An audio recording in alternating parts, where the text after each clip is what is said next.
Hello दोस्तों, तो SSC platform में आपका बहुत बहुत स्वागत है। तो आज हम देखेंगे एसएससी के प्रीवियस ईयर के कोई प्रश्न उत्तरों को। तो जो हमारा पहला प्रश्न है वह है, भारतीयों के लिए महान सिल्क मार्ग किसने आरंभ कराया था। ठीक है, तो देखो इसमें जो आपका सही आंसर है ना वह है कनिष्क ने कराया था। वो किसने कराया था भैया? कनिष्क ने।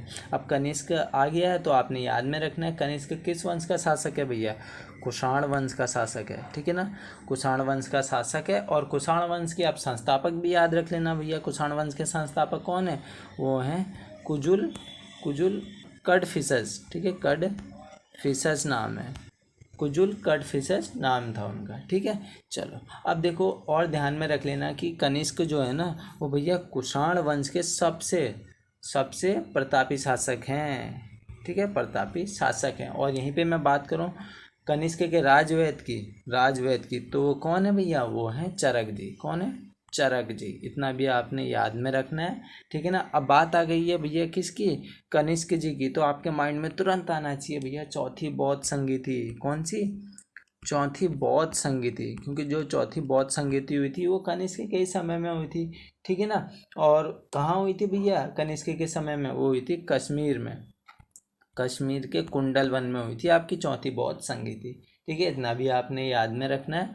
और अगर यहीं पे मैं बात करूं आपके कि कनिष्क के जो दरबार में कौन कौन लोग थे, ठीक है, तो वो थे भैया आपके वसुमित्र जी। ठीक है, वसुमित्र जी और नागार्जुन जी। कौन? नागार्जुन जी थे। नागार्जुन जी की अगर यहाँ पे बात आएगी तो आप क्या कहोगे? नागार्जुन जी को ही क्या कहा जाता है? भारत का आइंस्टीन कहा जाता है। भारत का आइंस्टीन कहा जाता है। और इन्होंने अपनी पुस्तक एक लिखी थी जिसका नाम क्या है भैया?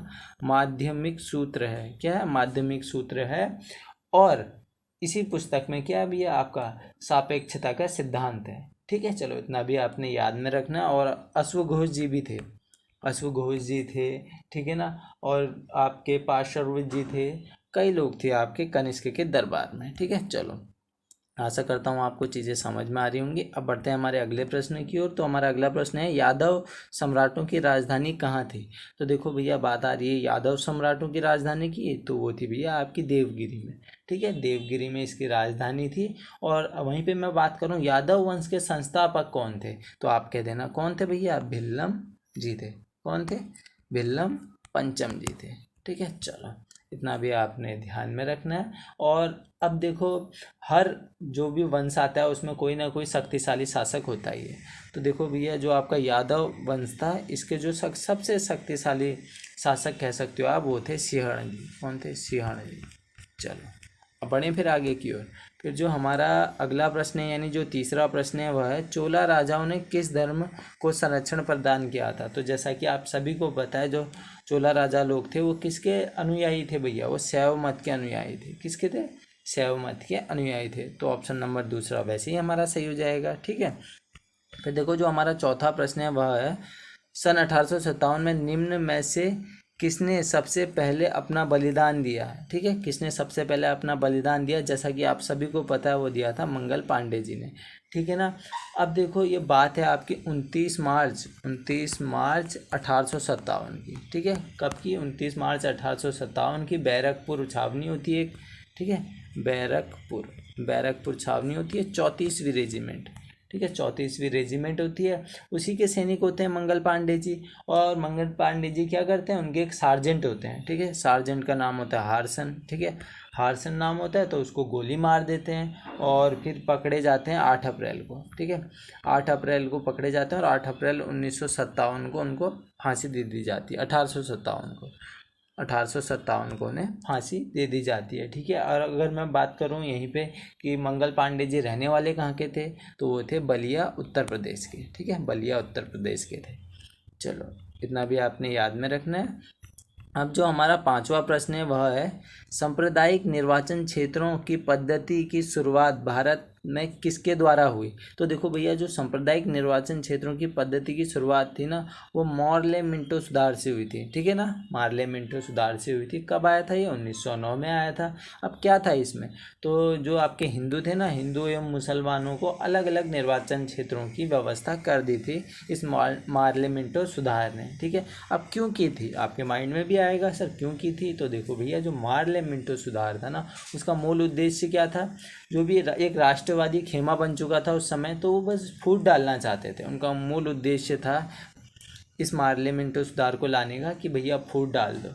ठीक है ना, राष्ट्रवादी खेमे में फूट डाल दो और राज करो, फूट डालो राज करो, ऐसा वाला चक्कर था उनका। ठीक है, अब देखो फिर जो हमारा छठा प्रश्न है वह है कि निजी प्रयोज्य आय क्या होती है? ठीक है, निजी प्रयोज्य यानी जो आपका पर्सनल यूज़ है, इसको आप इंग्लिश में क्या कहोगे?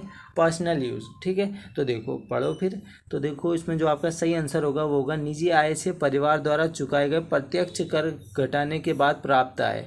अब देखो, जो प्रत्यक्ष कर घटाने के बाद प्राप्त आय होगी वो क्या होगी? फिर आप उसका पर्सनल यूज़ कर लेना। ठीक है, तो ऑप्शन नंबर इसमें हमारा तीसरा बिल्कुल ही सही हो जाएगा। ठीक है, ऑप्शन नंबर 3 बिल्कुल ही सही है इसमें हमारा। अब बढ़ते हैं हमारे अगले प्रश्न की ओर फिर। तो देखो, जो हमारा सातवां प्रश्न है वह है भारत की अर्थव्यवस्था को सबसे अच्छे ढंग से किन शब्दों में व्यक्त किया जा सकता है? जैसा कि आप सभी को पता है भैया, भारत की अर्थव्यवस्था कैसी है आपकी? मिश्रित अर्थव्यवस्था है, तो आंसर हमारा मिश्रित अर्थव्यवस्था हो जाएगा। ठीक है ना, अब मिश्रित अर्थव्यवस्था होती क्या है? ये जो पूंजीवादी दिख रहा है और ये जो आपका समाजवादी दिख रहा है, इन दोनों को मिक्स कर दो, ये हो गई आपकी भैया मिश्रित अर्थव्यवस्था। जो आपका बाजार है ना, वहाँ पे जो भी आर्थिक क्रियाएं होती हैं, ठीक है ना, मान लो जो आर्थिक क्रियाएं होती हैं ना, जितनी भी आपकी आर्थिक क्रियाएं होती हैं उसमें बाजार और सरकार दोनों का नियंत्रण होता है। ठीक है, कुछ पर बाजार का नियंत्रण होता है और कुछ पर सरकार का नियंत्रण होता है। ठीक है, और अगर मैं यहीं पे बात करूँ मूल्य निर्धारण की, कि हाँ भैया मूल्य निर्धारण कौन करता है, तो भैया दोनों कर देते हैं। ठीक है ना, मूल्य निर्धारण दोनों के द्वारा किया जाता है। ठीक है, कंफ्यूज नहीं करेंगे। अब बढ़ते हैं हमारे अगले प्रश्न की ओर। तो हमारा जो आठवां प्रश्न है वह है अप्रत्यक्ष कर से क्या आशय है? ठीक है, प्रत्यक्ष कर तो आप सभी को पता है भैया, जो सीधा सीधा सरकार ले लेती है, इनकम टैक्स ये वगैरह। ठीक है, तो अप्रत्यक्ष कर क्या होता है भैया? जिसमें सरकार का संबंध सीधा सीधा नहीं होता है, तो आप कहोगे करदाता और सरकार के बीच कर के संदर्भ में कोई सीधा संबंध ना होना। ठीक है, तो ऑप्शन नंबर पहला हमारा बिल्कुल ही सही हो जाएगा। ठीक है ना, चलो अब बढ़े फिर आगे की ओर। फिर जो हमारा अगला प्रश्न है, यानी जो नवा प्रश्न है वह है सुएज नहर किसको जोड़ती है? तो जैसा कि आप सभी को पता है सुएज नहर कहाँ है? इजिप्ट में है। ठीक है ना, हम इंसानों ने खुद बनाई है भैया ये नहर। ठीक है, यानी ये आपकी कृत्रिम समुद्री जलमार्ग है। क्या है? कृत्रिम समुद्री जलमार्ग है। तो ये किधर है? भूमध्य सागर और लाल सागर को जोड़ती है। ठीक है ना, चलो इतना भी आपने याद में रखना है। फिर जो हमारा 10वां प्रश्न है वह है खासी और गारो जातियाँ मुख्यतः कहाँ पाई जाती हैं? तो देखो, जो खासी और गारो जातियाँ मुख्यतः मेघालय में पाई जाती हैं। कहाँ पाई जाती हैं भैया? मेघालय में पाई जाती हैं। चलो अब बढ़ते हैं फिर हमारे 11वें प्रश्न की ओर। तो हमारा 11वां प्रश्न है संसदीय प्रणाली वाली सरकार को अन्य किस नाम से जाना जाता है? आसान प्रश्न है, तो आप कह देना संघीय सरकार के नाम से भी ऐसे जाना जाता है। ठीक है, अब हमारा जो 12वां प्रश्न है वह है भारतीय सिविल सेवा में चुने गए पहले भारतीय का नाम था। तो जैसा कि आप सभी को पता है वो कौन थे? रविन्द्रनाथ टैगोर जी के भाई थे सत्येंद्र नाथ टैगोर जी। ठीक है ना, अब बात आई ICS। ठीक है ना, तो देखो जो भी आपका सिविल सर्विसेज था ना, इसके जन्मदाता किसे माने जाते हैं? इस सिविल सर्विसेज के जन्मदाता माने जाते हैं कॉर्नवालिस को। ठीक है ना, कॉर्नवालिस माने जाते हैं सिविल सर्विसेज के जन्मदाता। और देखो आप सभी को पता होना चाहिए जो सिविल सर्विसेज है ना, ये पहले कहाँ होती थी भैया? इंग्लैंड में होती थी। ठीक है ना, इंग्लैंड में होती थी। और ये भारत में पहली बार कब आयोजित हुई? यह आयोजित हुई 1923 में। ठीक है ना, यह परीक्षा भारत में 1923 में आयोजित होती है भैया पहली बार। ठीक है, अब बढ़ते हैं हमारे 13वें प्रश्न की ओर। तो जो हमारा 13वां प्रश्न है वह है सर्वोच्च न्यायालय और आपका निर्वाचन आयोग, संघ लोक सेवा आयोग, नियंत्रण महालेखा परीक्षक का कार्यालय जैसी संस्थाओं में एक लक्षण समान है, वह क्या है? तो जैसा कि आप सभी को पता है ये भैया हमारे संविधान में है, संवैधानिक संस्था है। ठीक है, चलो ऑप्शन नंबर डी इसमें हमारा बिल्कुल ही सही हो जाएगा। अब जो हमारा अगला प्रश्न है वह है कि निम्न में से कौन से राज्य को भारत का बाघ राज्य कहा जाता है।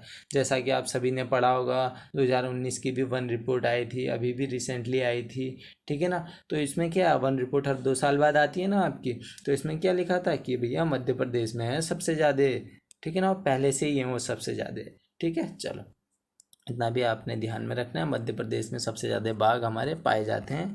अब बढ़ते हैं हमारे 15वें प्रश्न की ओर और आज के लास्ट प्रश्न की ओर कि त्रिरत्न की अवधारणा से संबंधित है। तो आप सभी को पता है त्रिरत्न किस में है, वो है बौद्ध धर्म में। कौन कौन से हैं आपके त्रिरत्न, बुद्ध, धम्म और संघ, ठीक है, बुद्ध, धम्म और संघ, ठीक है। इतना भी आपने याद में रखना है। तो आशा करता हूँ ये वीडियो आपको पसंद आई होगी। अगर इस वीडियो से आपको थोड़ा बहुत भी ज्ञान प्राप्त हुआ है तो आप इस वीडियो को लाइक करेंगे, शेयर करेंगे और कमेंट करेंगे।